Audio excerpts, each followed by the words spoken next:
तरी मला असं वाटतं की जे आज उद्धव ठाकरेंसोबत होत आहे त्याच्यामध्ये मागे पाहिलेलं आहे की जैसी करनी वैसी भरणी।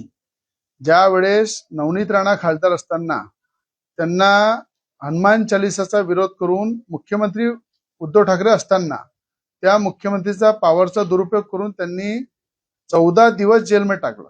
नवनीत राणांना एका महिलेला जेलमध्ये टाकलं, एक आमदार मी असताना मला जेलमध्ये टाकलं।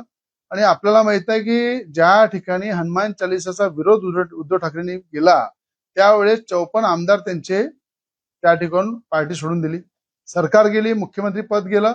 आणि आता खासदार सुद्धा ज्या ताकदीनं बाहेर पडत आहे, शेवटच्या क्षणी संजय राऊत आणि उद्धव ठाकरे हे दोघच त्या पक्षामध्ये राहतील आणि दुसरं कोणी राहणार नाही। येणाऱ्या 6 महिन्यामध्ये संपूर्ण उबाटा गट हा खाली होऊन जाईल आणि त्या ठिकाणी संजय राऊत आणि उद्धव ठाकरे हेच उबाटा गटामध्ये शेवटचे शिल्लक राहिलेले दिसतील।